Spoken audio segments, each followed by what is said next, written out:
Good evening, everyone, and welcome. We're just about to get started, but I want to share a couple of technical instructions for tonight. For interpretations, there is a bottom panel on your screen that says interpretation. You can click there if you would like Spanish translation. If you are in need of American Sign Language, please pin panelists Dora Virginia Defina and Abigail Fana, and they will be providing ASL options. And now I'm so happy to introduce our state senator, Kristen Gonzalez. Thank you so much, Kat. I just want to say good evening to everyone and thank you for joining us tonight. Before I get into our presentation, I want to say a happy Sukkot to all who celebrate. I am wishing you and your loved ones a beautiful and bountiful season. There is a lot happening in our country now, including a federal government shutdown that is causing chaos and threatening jobs of even more federal workers. Tariffs that are burdening local businesses, and ICE raids that are terrorizing our communities and our neighbors each and every day in New York City. When so much is happening, it can be difficult to know where to direct our attention and how best to take action. But I think it's important to look at each of these issues separately and in depth. So tonight, we're going to focus on the One Big Beautiful Bill Act, which I'll refer to as the federal budget bill for the duration of the presentation. This bill was over 900 pages long, and there's a lot in it. But I'm going to focus on those aspects of the bill that will most dramatically impact our state and our district.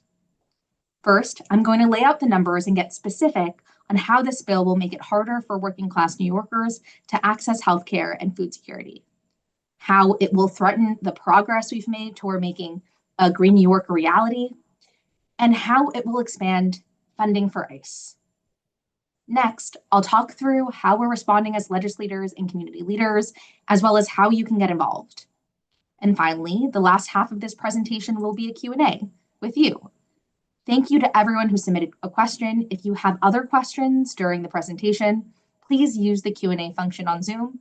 My team is standing by if you have any technical issues. We've got great panelists who are all experts in all of these areas and who are going to help me talk about what's going on and what we can do about it.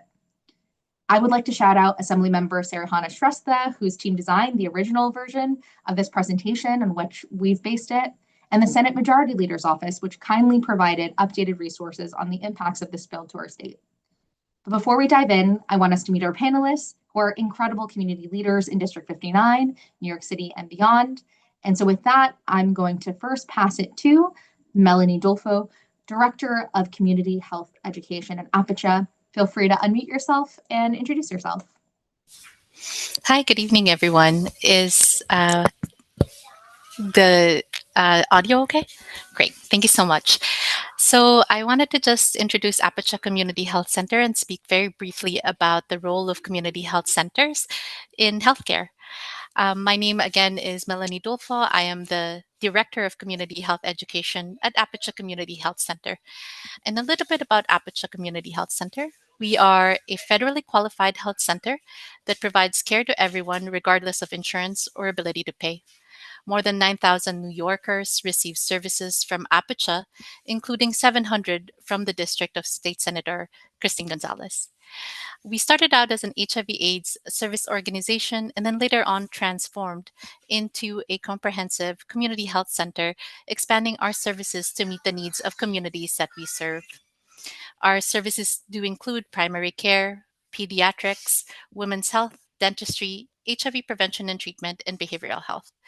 We also provide case management, community testing, and help people enroll in health insurance and SNAP. We have two sites. We have a site in Jackson Heights as well as in Lower Manhattan. And as a community health center, we are part of a nationwide system of community health centers that provide high quality, affordable care to people who might otherwise go without. And today, nationally, 30 million patients are served in 15,000 health centers across the United States and its territories. And we serve everyone, regardless of ability to pay. No one is denied care. And community health centers really were established or created because we were designed to fill gaps where medical providers are scarce. The model is more than just lab results and the four walls of a clinic. It is about trust, continuity, and people feeling seen. The difference between primary care and episodic care is that while primary care, similar to what is provided or what is provided by community health centers, it is a foundation of planned, consistent, and centered whole person care.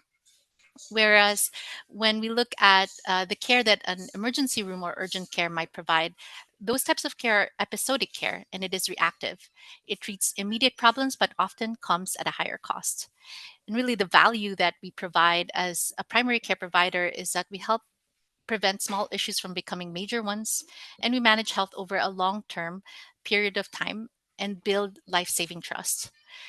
What we're able to do as both a community health center provider of primary care is that we strengthen communities, we reduce hospital strain, and lower overall cost.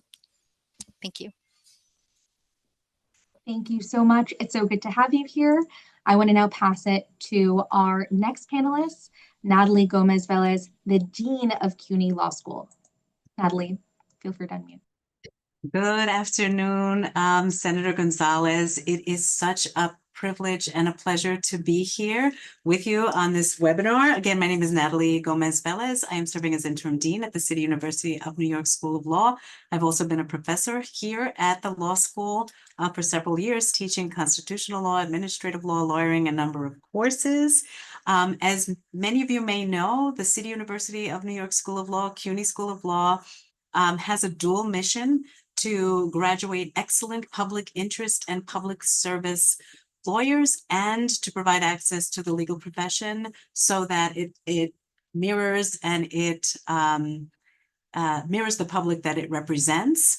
And we have been successful on both of those things. Some people say sometimes, oh, we have too many lawyers. With the kinds of things that we're facing now, our CUNY Law graduates and our CUNY Law students are the lawyers that we need now.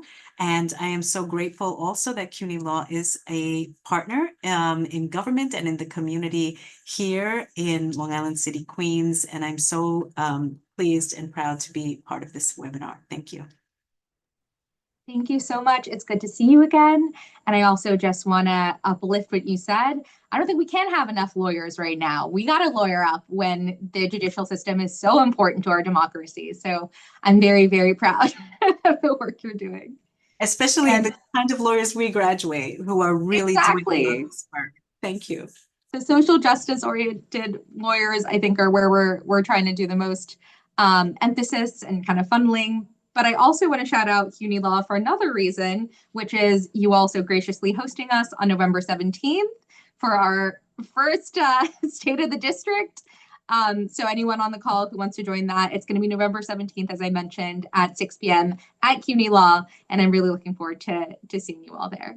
And thank you again, Natalie. Thank you. I'm also going to pass it to our next panelist, who is Liz Moran at Earth Justice's New York Public Policy Advocate. Liz, if you want to go ahead and. Awesome. Thanks so much, Senator. It's a pleasure to be here this evening. Hi, everyone. My name is Liz Moran. I'm the New York Policy Advocate with Earth Justice. Some of you may be familiar with our organization. We are a nationwide environmental legal nonprofit. I will add the caveat now, I'm not an attorney for my organization, but I have the pleasure with working with hundreds of attorneys. We advocate on issues related to climate change, to protect air quality and water quality, to keep toxics out of our products and homes, to advocate for sustainable food and farming practices, to protect our precious land and wildlife, and so much more. And the way Earth Justice advocates for these protections is in the courtroom. We represent clients and communities across the country pro bono. And we advocate in Congress and in state houses. So all of the work that's part of our organization's mission, I work with attorneys at Earth Justice to shape our legislative portfolio here in the Capital Region in Albany, to work with senators like you, Senator Gonzalez, and to advocate for New York State to be a leader, and that is especially important given what we are seeing federally. What's going on federally is going to make it much harder for states like New York to step up, but it makes it all the more important to do so. So Earth Justice is really looking forward to being a partner with communities, with constituents like yours, Senator, with your office, and others to advocate for New York to be able to step up in this moment. And we're going to need to. The federal administration is making decisions that are going to ultimately raise the cost of living for many New Yorkers. It's already a huge concern for Americans across the country. And Earth Justice is really committed to making sure that people's energy bills are not continuing to hike the way they've been. So looking forward to the conversation this evening. Thank you. Thank you so much, Liz, and can confirm to everyone listening in tonight, Earth Justice is really doing the work up in Albany, which can be a cold and sometimes hostile place. And I've seen Liz so many times just really engaging our elected officials. So thank you, Liz, for joining us and sharing your expertise. And last but certainly not least, we have Jen Hernandez from Make the Road New York, which has a special place in my heart because when one of the first orgs I went to in Jackson Heights was the Make the Road office. That's right on Roosevelt. So Jen, I'll turn it over to you. Hi, hello, everyone. Thank you. It's great to be here. Thank you so much, Senator, for inviting us to be part of this. Make the Road New York is the largest community-based membership organization representing immigrants and working class people in New York with over 28,000 members. We have 5 offices in the state, in Queens and Brooklyn, in Staten Island and Long Island, and in White Plains and Westchester. We do work around different issue areas, and a lot of our work is around the intersection of how different parts of life and politics and services affect different immigrant communities. And so we are here to talk about very important things and highlight how a lot of the changes in the federal cuts are going to really impact a lot of our community members and our membership. But thank you so much for having this important conversation tonight. Thank you. Thank you for being here. And so with that, I want to jump into our presentation, but I want to make a couple of notes. One, this presentation is going to have a lot of information and it's going to be specific because I think it's important for all of us to have as much information as possible. But I also want you all to know this isn't the last time you can see it. We're streaming, it'll be recorded. So if you didn't catch some of the numbers or, it's a little dense, feel free to look back and always reach out to our office with questions. So with that, I'm going to start on the first slide on effects over 10 years. I want to start by talking about the areas most impacted by this bill. The top 4 areas are affected by the cuts are healthcare, climate investments, student loans, and SNAP. Healthcare and SNAP are 2 categories that have a direct impact on state and local budgets because the state and care providers carry some of the related administrative costs. Additionally, the economic impacts that these cuts will have outside of the budget will worsen our already bad affordability crisis, as we will see soon. Let's take a deeper look at Medicaid and SNAP cuts over the next 5 years. Many of the costs associated with these programs are recurring, and because the costs grow over time, the state could lose up to $15 billion a year on these 2 programs once all the provisions are fully implemented. So this chart might help explain this a little bit more.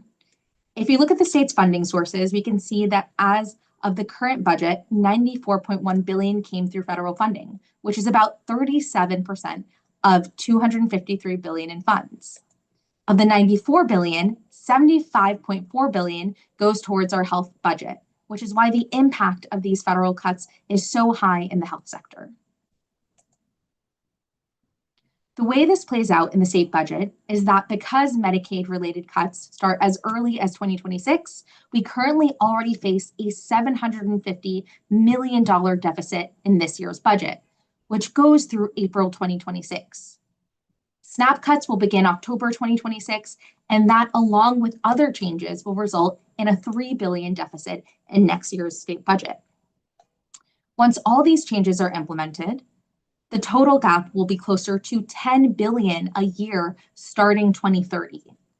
These numbers are huge and frankly devastating. And I'm going to spend a lot of time right now digging more into the details. Please keep in mind that the second half of this presentation is solely focused on what we're going to do on the state level to mitigate the damage as much as possible.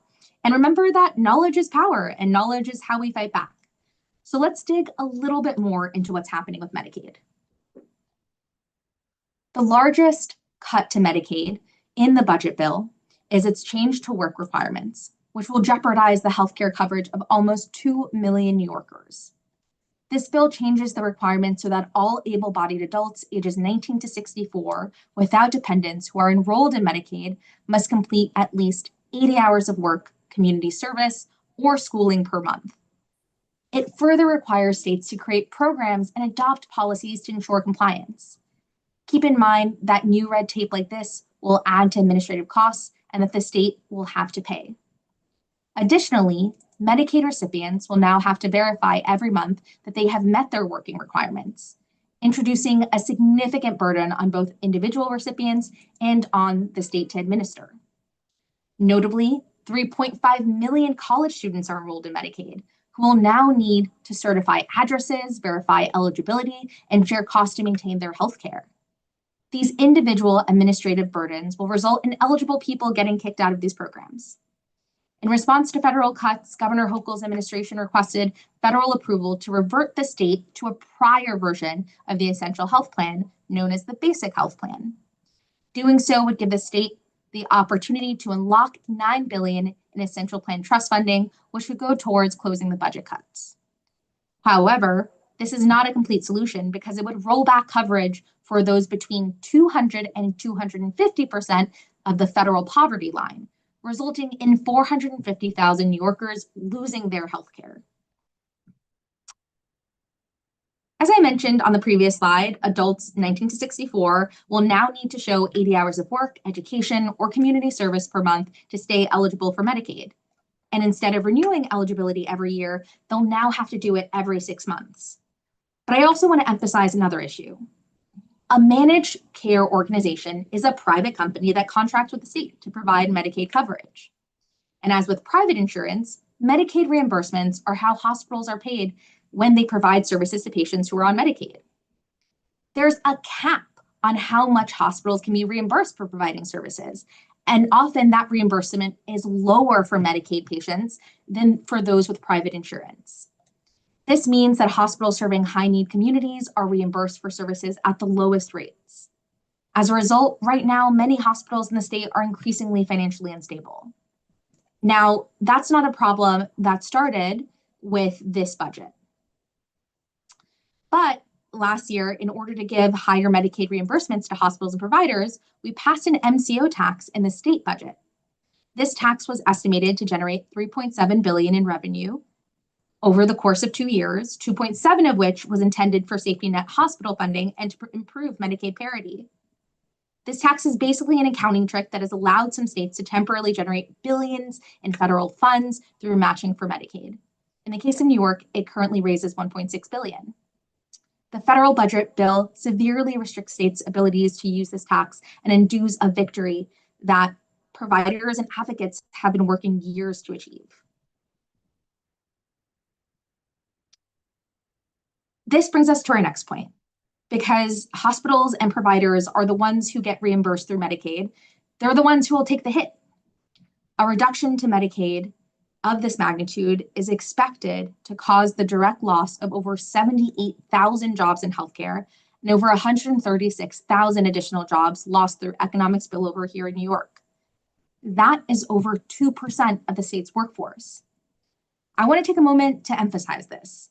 According to the governor's office, the impact to our healthcare system outside of the state budget is $13 billion, with $8 billion in losses for hospitals alone.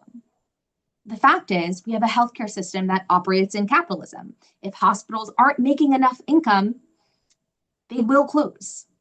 For anyone on the Manhattan side of my district, this is a crisis that's not new. Community hospitals like Mount Sinai Beth Israel, St. Vincent's, and Other hospitals that serve many patients using public insurance options like Medicaid and Medicare have been under threat for a long, long time. But let's be clear, this is not just a New York City issue, it's also a statewide problem. 70 hospitals across the state get 25% of patient revenue through Medicaid or government grants. And the Fiscal Policy Institute estimates that a 10% cut in Medicaid revenue would cause 94 of New York's 156 hospitals' annual profits to disappear. We don't want to see anything like what happened with Mount Sinai Beth Israel happen to any other community in the state, which is why it is imperative that we find ways to mitigate these cuts at the state level. In addition to lost jobs, the Greater New York Hospital Association estimates that New York will lose $14.4 billion in lost hospital-generated economic activity through the loss of wages, as well as the purchases of goods and services. But that's not all. When immigrants and other groups of people go uninsured, they don't just disappear from our healthcare system. Instead, they show up in the emergency room. The more uninsured people end up in the emergency room, the higher everyone else's insurance plan costs are going to be. So in summary, some New Yorkers will be losing coverage even with the switch down to the essential plan. We will have a massive deficit in our budget, hospitals will be at risk of closure, and our costs will go up as more people arrive in the emergency room. That is why we have to do everything we can to address the healthcare crisis broadly at the state level. So that was a lot on Medicaid because the impact on our state is enormous. The next set of budget cuts that will most directly impact working families are those changes made to the Supplemental Nutrition Assistance Program, better known as SNAP. The federal government has historically covered 100% of SNAP benefits. New York will now cover 15% of that cost starting October 2027, which is the beginning of the federal fiscal year 2028. Adults aged 18 to 64, including those with children over 14 years old, will now need to provide proof of at least 80 hours of work, education, or community service monthly to receive SNAP benefits for more than 3 months in a 3-year period. Let me be clear. This will be an administrative nightmare. Traditionally, the federal government and states have evenly split SNAP's administrative costs, but now the state will have to take on 75% of those costs. Finally, refugees, asylum seekers, and human trafficking survivors will no longer be eligible. So it's easy to imagine how this will be collectively bad for all of us. The federal budget bill also eliminates exemptions for veterans, people that are homeless, or young people who recently aged out of foster care. This means that caregivers with children over the age of 14, veterans, and unhoused individuals will be placed under work requirements. The bill also makes it harder to have the state waive those work requirements in areas with an unemployment rate above 10% or a lack of job opportunities. As a result of these changes, 317,000 New Yorkers are at immediate risk of losing at least some of their SNAP benefits. Crucially, the SNAP eligibility changes in this bill will strip benefits from over 25,000 people admitted to New York for humanitarian protections. That includes refugees and asylees. Cuts will also target victims of domestic violence, human trafficking, and sex trafficking who receive these protections. It's not just SNAP recipients who will be impacted, though. Cuts to SNAP will harm over 18,000 food retailers across New York State, resulting in industry job loss, business and farm closures, and increased grocery prices for our local economy, for all of us as consumers. And it's important to note that SNAP has proven to be an economic driver. Every $1 spent on SNAP generates up to $1.80 in economic impacts, bringing $650 million into local economies every month.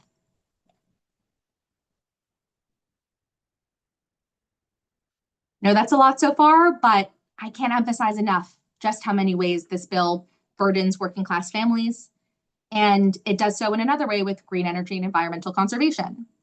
We're already facing an affordability crisis. Energy providers like Con Edison and National Grid are pursuing huge rate hikes. On top of this bill ends tax credits and Inflation Reduction Act programs that benefit working families and incentivize green energy projects that will lower future energy costs for all New Yorkers. These reductions and new hurdles will jeopardize our climate future, making it harder for everyday New Yorkers to participate in our state's green revolution. This bill is expected to increase household energy costs by 3.4%, meaning the average New York household will spend $160 more per year on energy. Even worse, as energy prices continue to rise and our state is unable to build cheap, clean, renewable energy infrastructure because of its cuts to climate investments, these cuts and costs will then go to New York families. That is, unless we do something about it. There are a few other ways this bill impacts New York families that are trying to convert to green energy. Families in New York making energy efficiency improvements will now pay thousands more for things like replacing their HVAC systems or upgrading their windows and insulation. Additionally, with these credits now jeopardized, some estimate that New York will lose half of the 16,000 solar energy jobs created by these credits upon their expiration. And that doesn't include the thousands of jobs lost because major projects that are slated to reduce energy costs and revitalize local economies are no longer certain. This is an issue that has outsized impact in our district. Across our district, which was once dominated by a working waterfront and heavy industry in places like Greenpoint and Long Island City, there are dozens of state Superfund sites, brownfield cleanup sites, and more contaminated areas. Greenpoint alone has 2 federal Superfund sites. There are also fossil fuel generating sites like Ravenswood in Queensbridge and the Ravenswood area, and the Kent Peaker plant in North Brooklyn. We'll talk more about what we're doing to combat fossil fuel infrastructure and promote clean up in our district, but for now, I want to emphasize the overall cost to New York State. As I touched on earlier, when I mentioned the threats this bill poses to major energy infrastructure projects, we're losing federal tax credits that cover about 30% of the cost of building solar and wind. These projects on paper may be able to get the full tax credits if they begin construction by July 4th, but we're not actually sure if that'll be honored. Halfway through that window, another requirement kicks in, which is that projects that began construction after January 1st, 2026 can only keep tax credits if they follow restrictions on the use of Chinese materials. The problem for the state is that getting these projects built has been a very slow process. Of 28 utility-scale wind and solar projects the state has permitted in the last 4 years, only 2 have started construction, and only 1 has finished. These have all been by private developers. The slowness of private build-out is partly why we pushed to pass the Build Public Renewables Act, which allows the state to build its own affordable renewable energy, with automatic bill discounts for needy households. With the federal tax credits now in jeopardy, it is unclear how the New York Power Authority will readjust this plan. However, I'm encouraged by the recent revision of their draft plan to support the building of 7 gigawatts worth of public renewable energy projects by 2030. Although, as I'll discuss later, it's really important to get that number to 15 gigawatts. The last thing I want to mention here is that tax credits worth up to $7,500 and $4,000 for purchases of new and used electric vehicles ended on September 30th. They were supposed to last for another 7 years through 2032. It has been clear since day one of this administration that our immigrant neighbors are a target. And since day one, we've been working with our overlapping electeds, with community leaders, clergy, advocates, and so many of you to stand against these brutal ICE raids and make sure our neighbors know their rights. Unfortunately, while cutting so many things that would make life better for working class New Yorkers, this bill funds immigration enforcement agencies at unprecedented levels. According to the Brennan Center, this bill allocates more than $170 billion over 4 years for border and interior enforcement, which is more than the yearly budget for all local and state enforcement agencies combined across the entire United States. Here are just a few of those figures to be a little bit more specific. $2.1 billion for the Department of Homeland Security, $29.9 billion for Immigration and Customs Enforcement, $3.3 billion for the Department of Justice, $5 billion for the Bureau of Prisons, $750 million for law enforcement training centers. And this bill also authorizes $5 billion for the deployment of military personnel in support of border operations. Beyond these funding pots, the bill also approves the long-term use of family separation as an official tactic for cracking down on immigration. There are a few things worth noting here. The first is that we've already seen masked and unidentified ICE agents essentially kidnap people off the streets including citizens and those who are following the law correctly. This type of aggressive increased funding will mean more chaos and a sense of danger in our communities. The second is that this type of immigration policy will have a significant impact on our economy, not only in terms of workforce, but healthcare, public safety, and more. So I know we've talked a lot about these scary, big factors and cuts, but I want to turn to how the state should respond. First, I want to start with immigration policies.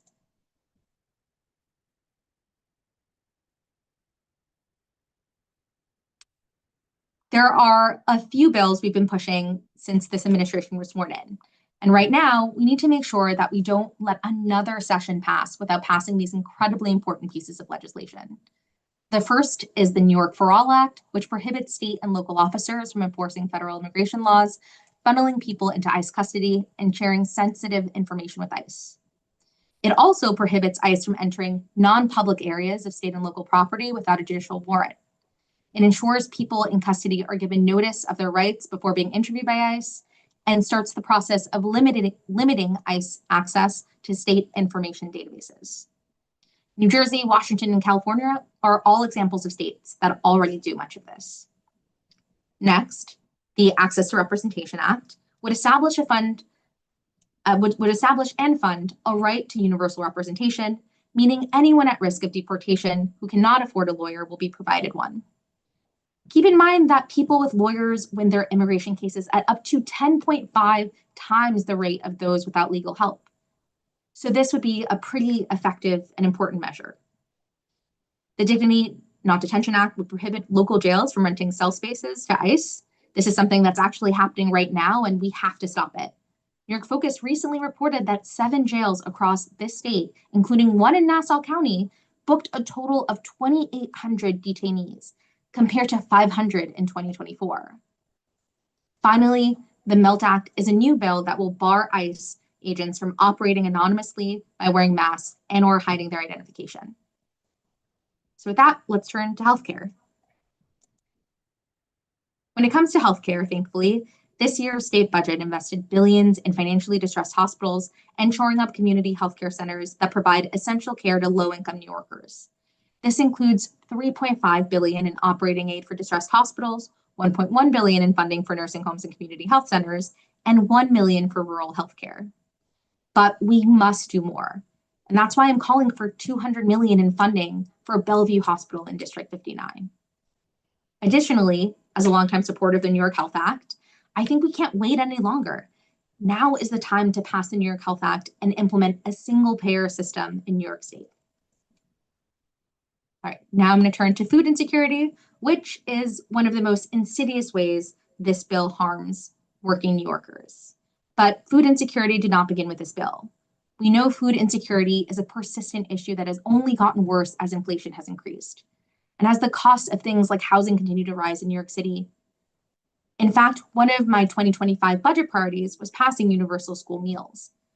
This year, we allocated $340 million to fund true universal school meals, ensuring that every public school child in New York is eligible for 2 free meals a day.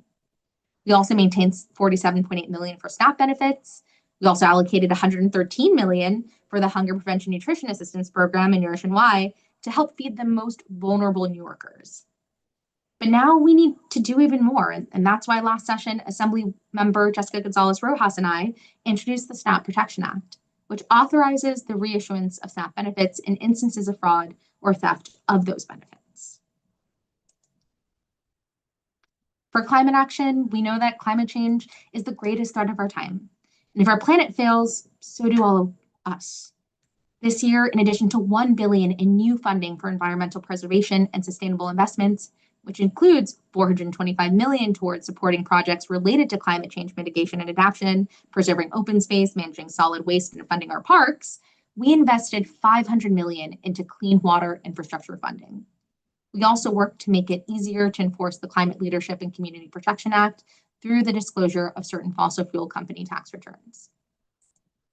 In 2023, continuing on climate action, I supported the passage of the Public Renewables Act, which, as I mentioned, requires New York State to invest in building enough public renewable energy infrastructure to meet the legally mandated goals of the Climate Leadership and Community Protection Act, which requires us to run a majority of renewables by 2030. This landmark bill made New York a leader in transitioning to a clean energy economy, but to see it through, we need to move fast towards zero carbon emission electricity production and invest in electrifying fossil fuel dependent infrastructure like cooking stoves. This is particularly important in our district because Senate District 59 is overburdened with fossil fuel infrastructure. We are home to New York City's largest fossil fuel generating plant, Ravenswood, 2 natural gas powered peaker plants, including Kent Peaker Plant in Brooklyn, and National Grid's liquid natural gas holding facility in Greenpoint. That's why I'm pushing the New York Power Authority to include the 15 gigawatts of renewable energy in their public renewables plan. And I'm sponsoring a bill with Assemblymember Gallagher to speed up the closure of Kent Peaker Plant as mandated by the BPRA. And I'm also opposing National Grid's Nessie pipeline. The fact is, New York does not need a new major gas pipeline. We need to be moving away from fossil fuel as quickly as possible, not signing off on new projects. The Public Service Commission, the state agency responsible for overseeing utility rates and improving major infrastructure projects, should be working toward a plan to shut down fossil fuel infrastructure and improving projects like Renewable Ravenswood, not building the Nessie pipeline. So now that we've laid out what we can do in each of these categories to make changes, it's time to talk about how we're going to fund all of this. That's our revenue raisers.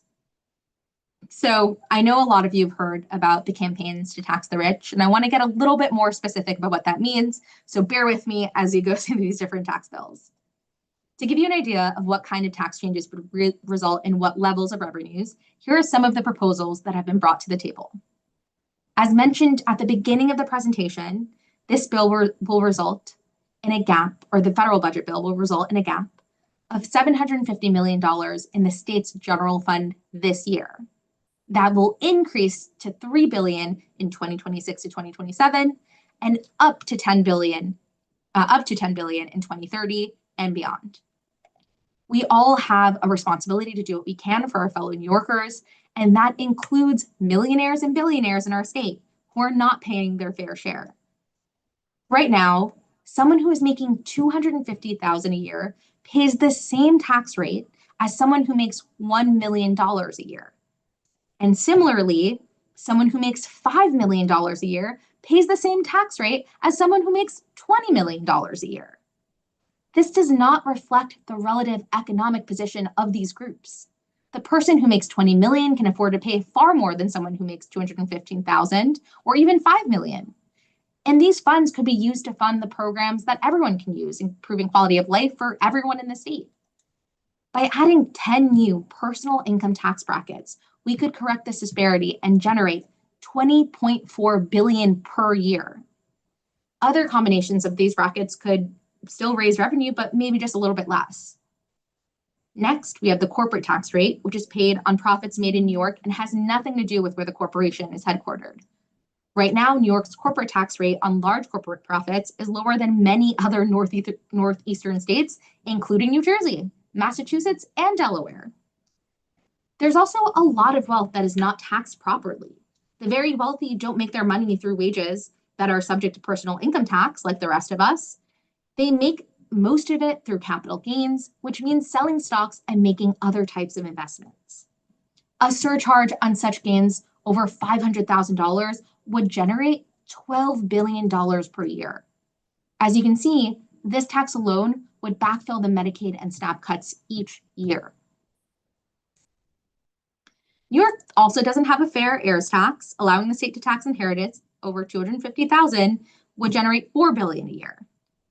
The other thing to note is that because of the extension of the 2017 tax cuts for everyone, even if we did 1 percentage point increase in personal income tax on all taxpayers earning over $250,000, it would result in a $5 billion per year revenue, and they will still see a net tax cut based on what's happened on the federal level. There are many other proposals floating around, but the last example here is implementing a low tax rate for pass-through businesses that don't pay corporate taxes, and that would raise revenue of about $9 billion per year. So to round it all off, what can constituents do? What can all of you do?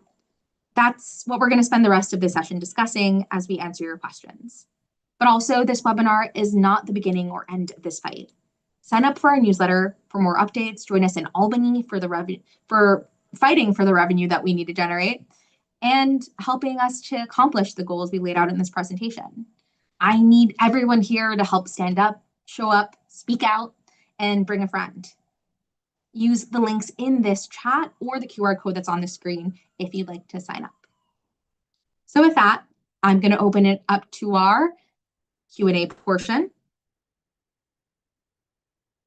And we had some pre-submitted questions. But before we get into the pre-submitted questions, I did want to see if any of our panelists had any reactions or anything they wanted to add to what we've covered so far in the presentation.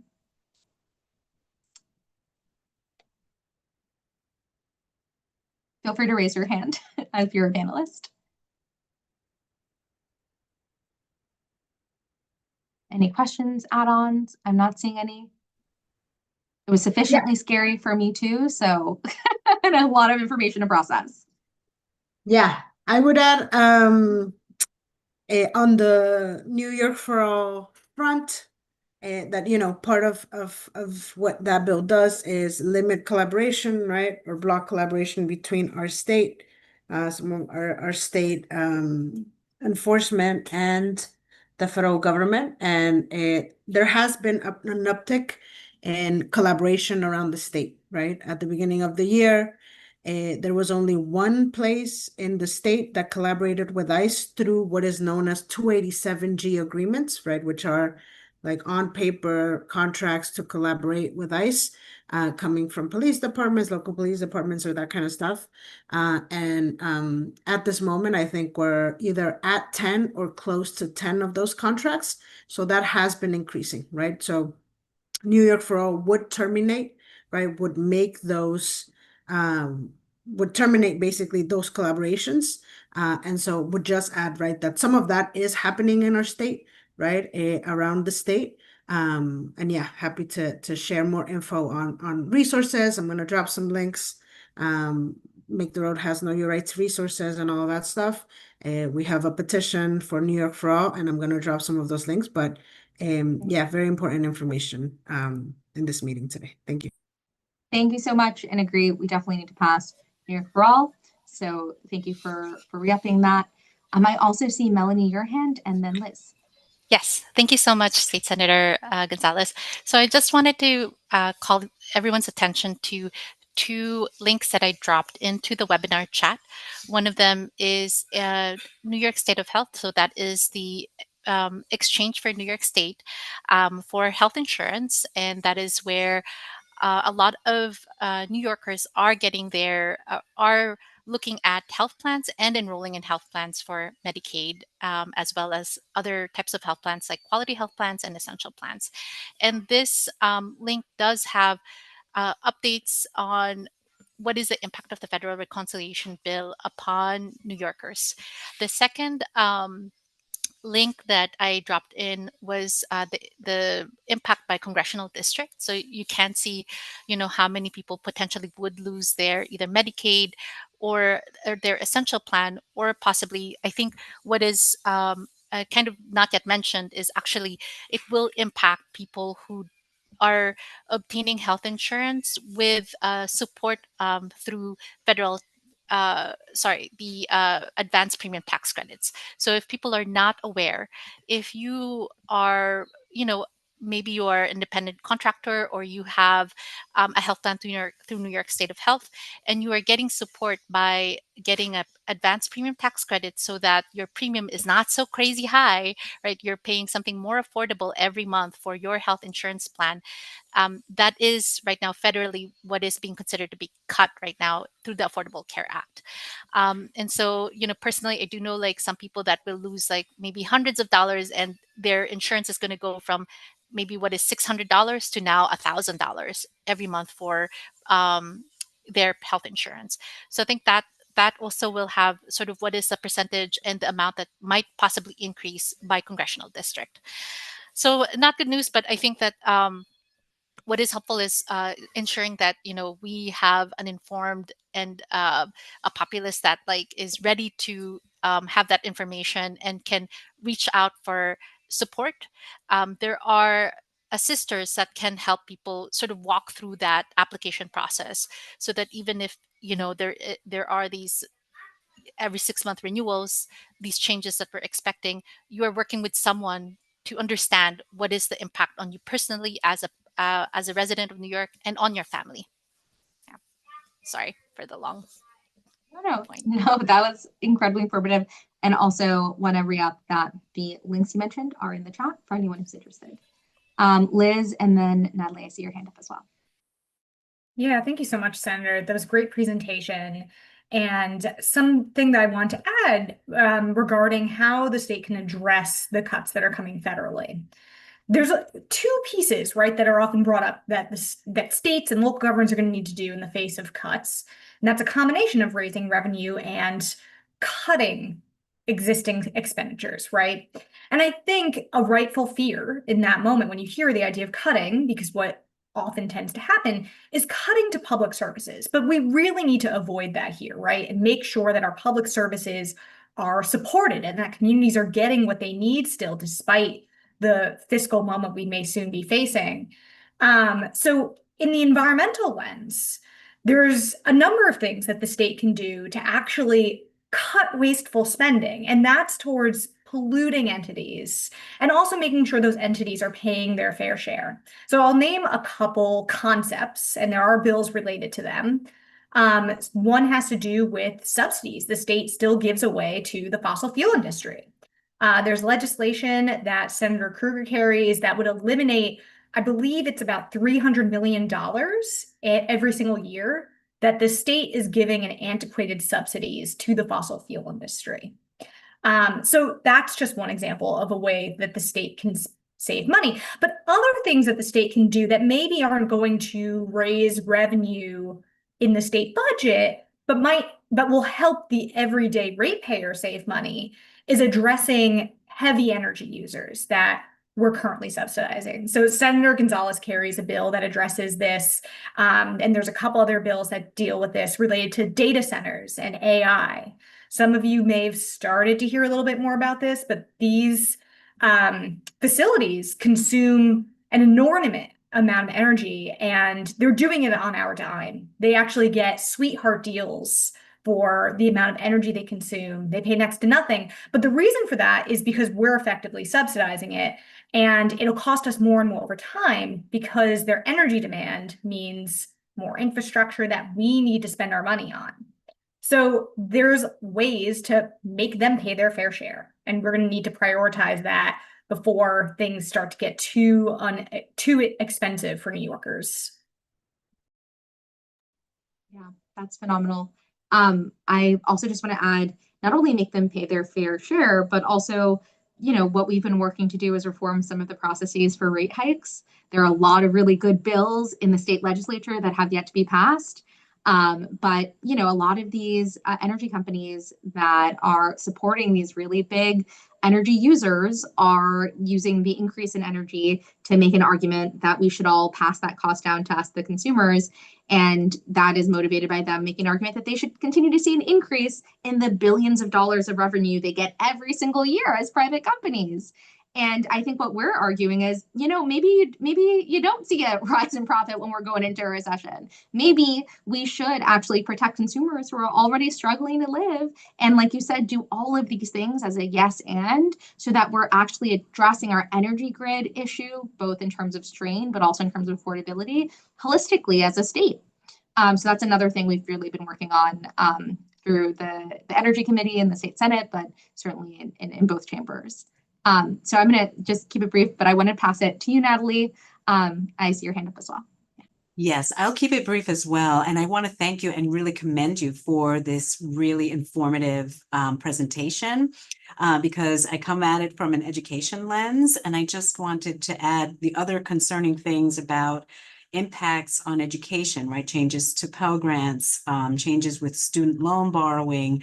You know, we were talking about, from our perspective, access to representation and to attorneys, and people should be aware of the elimination of Grad Plus loans, caps on student loans for graduate and professional education, both annual, aggregate, and lifetime caps, and really the importance of financial literacy and understanding how can we support students across the perspective, you know, across the pipeline in this moment, and including educating ourselves and each other and helping with financial literacy and planning, and finding supports for students and that next generation of folks who are going to represent us and who are going to be contributing. So I want to thank you again.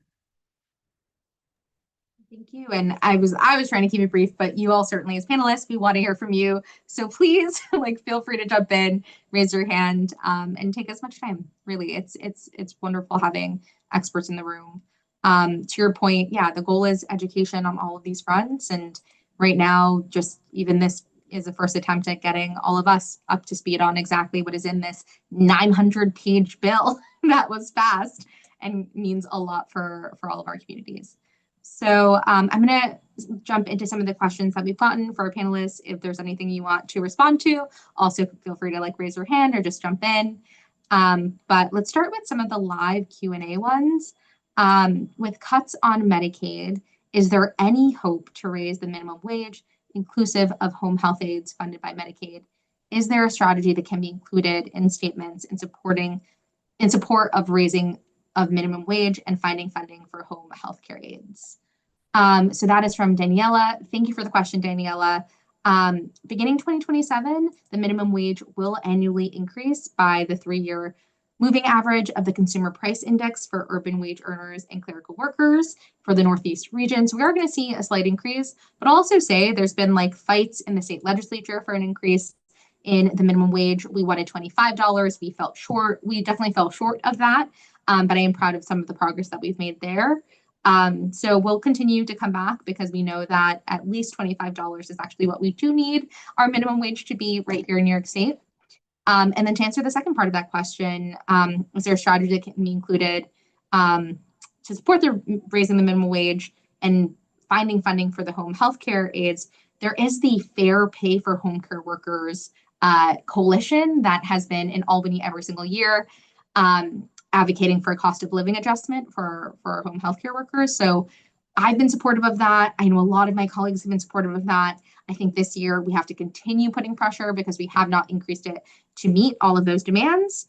The two don't necessarily have to be linked. We can fight for both at the same time, but we do have a big enough state budget that we should be providing cost of living adjustments to our essential workers, which I consider home health care or home health aides and home workers to be. So yeah, happy to also work with you and work with constituents to push both of those initiatives forward.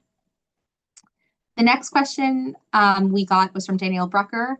In the Long Island, in LIC, we need deep investment in public infrastructure, green infrastructure, but also sewers, parks, transit, schools, public housing, and more. How realistic is getting any good investment in public infrastructure if there are so many urgent funding needs? That's a good question. So when we talk about public infrastructure, I'm really happy, Danielle, you listed some of those categories. Those costs are shared across levels of government. So for things like a Superfund site and needing remediation, which is, again, part of our infrastructure because it's literally like remediating land that we have in the district. We want to make it clean and livable. That is dependent on federal funding. But if you're talking about parks and transit, parks are funded by the city budget. We also provide pots for parks at the state level. Transit, the MTA is funded at the state level. So it is a shared cost. And I think we will continue to push funding for these things because I actually think they're the ones that generate economic activity. Having a streamlined MTA means people are able to do what they need to do. So I do think that the state intends to fund it. And I know the city will prioritize those things as well. Liz, I see your hand up. Yeah, to add upon your excellent answer, Senator, there is a huge opportunity for the state to continue supporting projects that benefit the public. And I completely agree, ultimately help our economy. Even before the situation we're now seeing, many community needs exceed funding that's available. And that is a problem that we need to be addressing as a society and especially in New York. But I do want to name one program that New York State has that has been a tremendous success. And we are going to fight to make sure that funding is maintained. And that's the state's multi-billion-dollar Clean Water Infrastructure Act. And funds from that program go to a number of water quality protections across the state. In New York City, it helps ensure that the source water for New York City upstate is adequately protected. That's one example. But it also goes towards some of the less sexy stuff, like our drinking and wastewater infrastructure, the pipes that are bringing you your clean water and taking your wastewater away. New York State has huge infrastructure needs there, and we're going to have to keep investing in them. But doing so does generate a lot of jobs. And of course, we need this infrastructure for the very basic functioning of our daily lives. So I think it'll be really important to keep an eye out for these programs in the year ahead and to advocate for New York State to maintain funding for those programs at a bare minimum. But I think even in the face of what's going on, we will still see public projects get funded at the local level. I deeply appreciate that. I find those things sexy. That's why I went into public service. But I get if not everybody finds them as exciting as we do. The last Q&A comment that I see is not a question, but a comment I wanted the other panelists to hear. It's from Kate Spalding, who says, not a question, more of a comment, but what a powerhouse panel of women leaders. So thank you to our panelists. And thank you, Kate, for that very, very kind, woman making it work comment in the chat.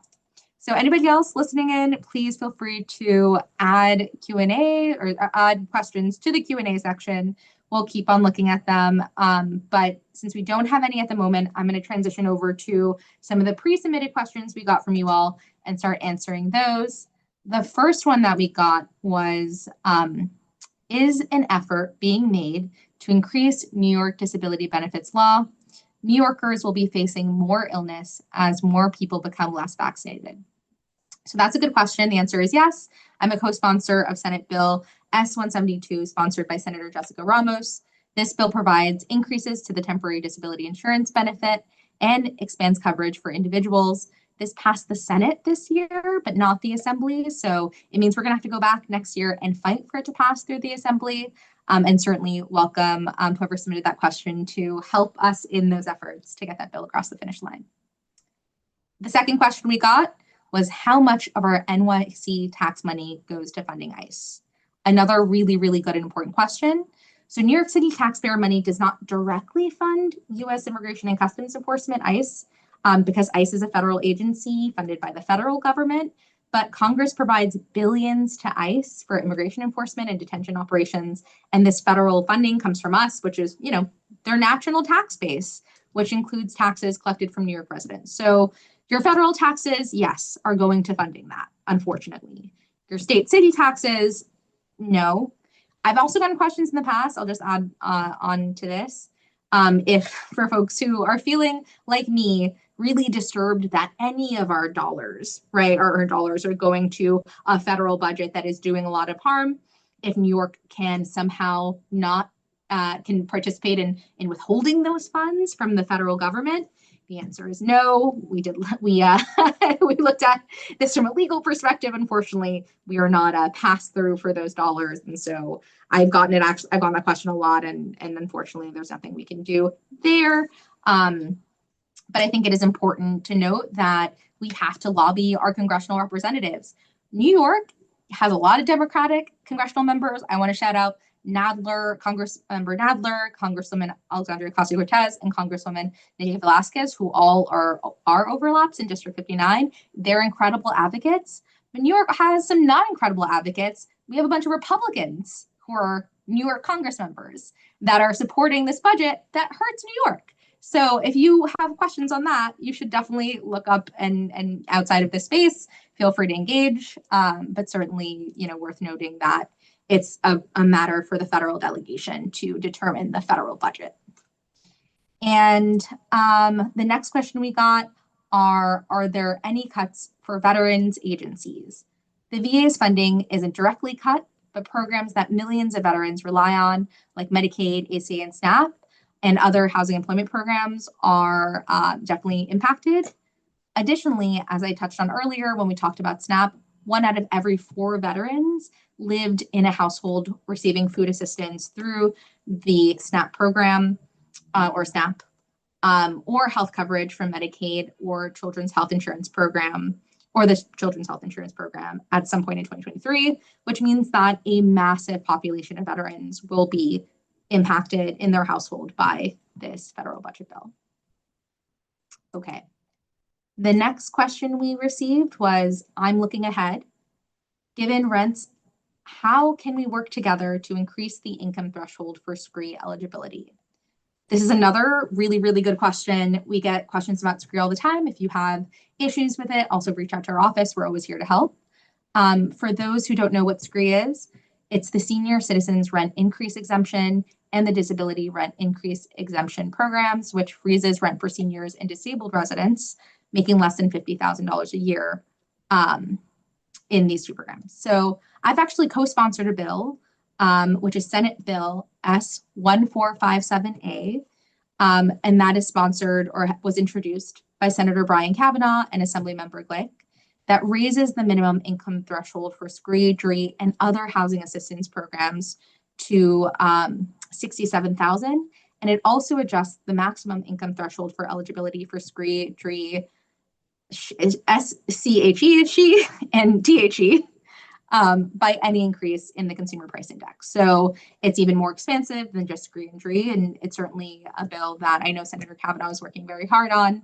As a result, it did pass the Senate. We need a lot of help to get it passed in the Assembly. I know Assemblymember Glick also has worked very hard, but it is a bigger chamber, so she can certainly use help when we go back in January to our legislative session to get that bill across the finish line. All right, those are some of the pre-submitted questions. Keeping an eye on the open Q&A, I see we've had a few more submitted. Thank you, Margaret, for the great webinar, and thank you. We also had a question submitted by Maria Fernandez. If we spot ICE agents nearby, is there a site you recommend for community reporting / local rapid response hotlines? Jennifer, if you're comfortable, I would love to pass it to you if you have some thoughts on that question. Can you quickly repeat the question, please? Sorry about that. If we spot ICE agents nearby, is there a site you recommend for community reporting / local rapid response hotlines? I would say that there's no centralized place to report this kind of activity. If some of you have seen, there were some apps that people had been using to report when there was ICE activity, but those have been recently removed from like the Apple Store and from Google Play. And so there's no centralized place to be able to notify or report when ICE is around. I would say that there are some networks, right, and some mutual aid groups that might be doing some of that, some reporting, some rapid response networks. One, initial step to take, I dropped a link on the chat, is to take a solidarity pledge. And this is a group of folks that are signing up to learn more about what they can do in this moment. And there might be some resources around that kind of activity or that kind of reporting in those spaces. But there is no centralized place. We sometimes get calls around these notifications, right? These reports. But there's a bigger need of infrastructure to be able to check the sites, to check the reports that we at the moment do not have. Yeah. Thank you so much, Jennifer. And thank you for dropping that link in the chat as well. The next question we got was from Scott Baker. would this be a time to start setting up alternative local funding options like a public bank? That would be incredible. There are bills to do that, and I believe I am a co-sponsor on the public bank bill, and certainly happy to keep on pushing for that during session. The next comment, also from Scott: nothing the state does can replace all the federal cuts. When shifting the state pension fund worth $330 billion to a pay-go system, free up funds for the state needs and end the dependency in Washington. The market is not expected to provide such high ROI in the future anyway. Certainly appreciate the comment. It's not something that has come across my desk, but again, always happy for our constituents who are here, who have ideas on what we should be doing, certainly outside of this webinar, please feel free to call us. We set up meetings with our policy team to investigate all of these. So really, really helpful to hear from all of you, and happy to look into that further as well.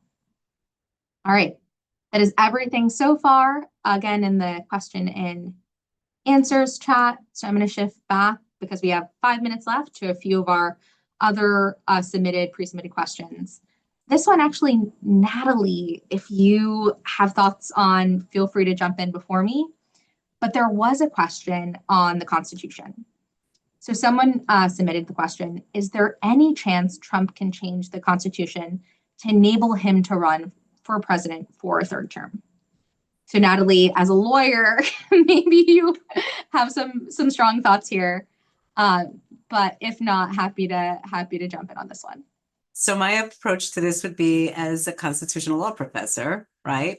And under the Constitution as it stands, the answer absolutely should be no, right? The question is, can he change the Constitution? No. There are provisions for changing the Constitution. They are very cumbersome. There are two approaches. None of them involve an ability unilaterally to change the Constitution.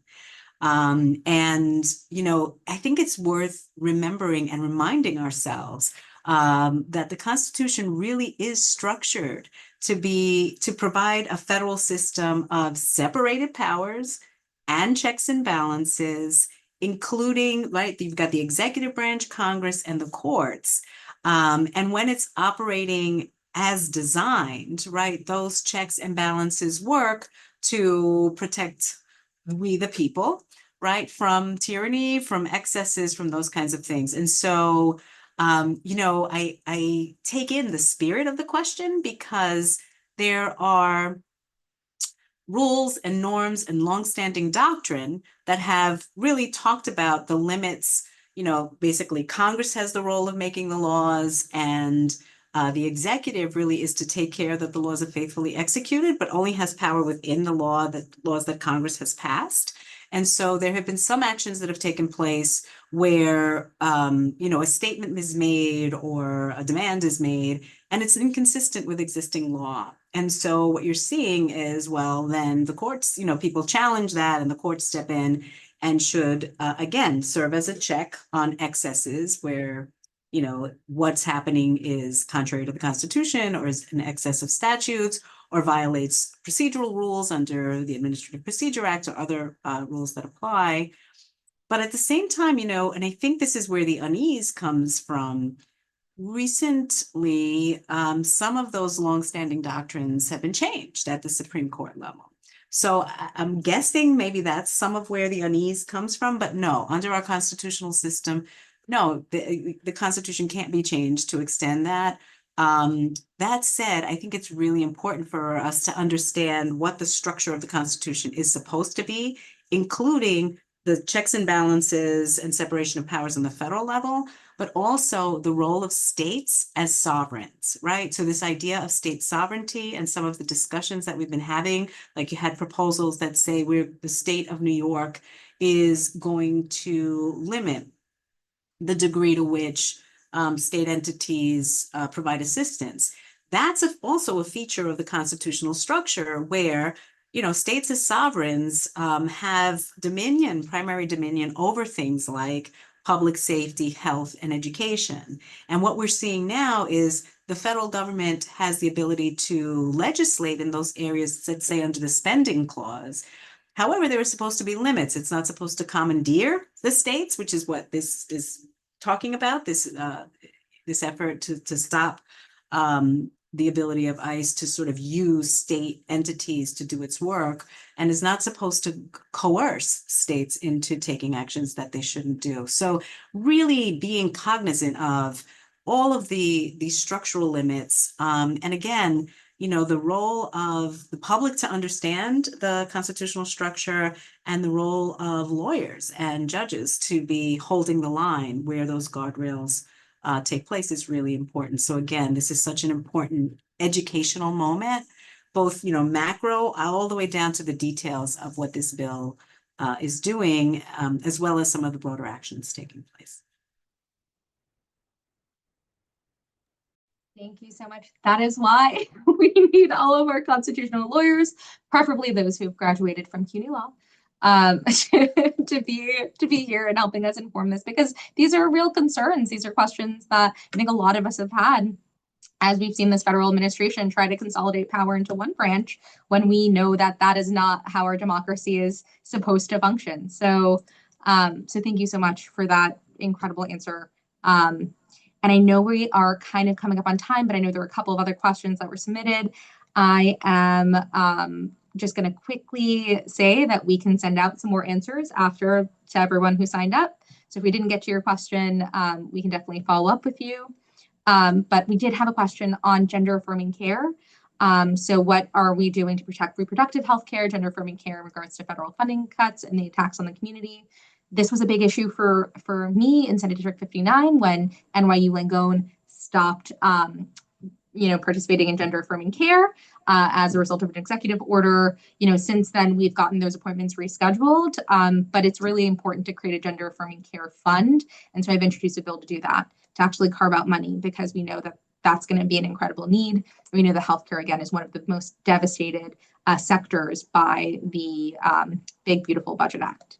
And on reproductive health care, New York has passed a lot of really good bills. We'll continue to protecting our right to reproductive health care. But, certainly on the gender affirming front, we want to do a little bit more. The other question that we got, I believe, was on, Section 8 and Social Security and Disability. How will folks who receive Section 8 or who may be on disability be able to pay their rents? I think my understanding of the bill is that it does not directly change HUD funding levels in Section 8, but it does have a lot of cuts for other vital programs, the ones that we went through today, like Medicaid, SNAP, and other anti-poverty programs. So this definitely has an impact on New Yorkers, and the ability to pay rent is impacted on your ability to pay for light, ability to pay for your groceries. So, we're looking at what we can do again on the state level to protect those same households. But I wanted to quickly, because the Section 8 question is really good, and I wanted to quickly answer. So with that, I want to thank you all so much for coming today. I want to thank our panelists again for taking the time. You all are incredibly busy people, and certainly I benefit, and I know everyone else has benefited from hearing from your expertise. And in closing, I think, to everyone who was listening in, please reminder to look through the chat. There were some really good comments and links, so don't forget to make sure you have all of those. And if you have anything else that you need support on, our office is always here. You can email us at Gonzalez at nysenate.gov. So with that, I want to wish you all a wonderful night. I look forward to fighting with you all. And in the meantime, please take care and get some rest. Bye, everyone. Thank you. Thank you so much. Thank you.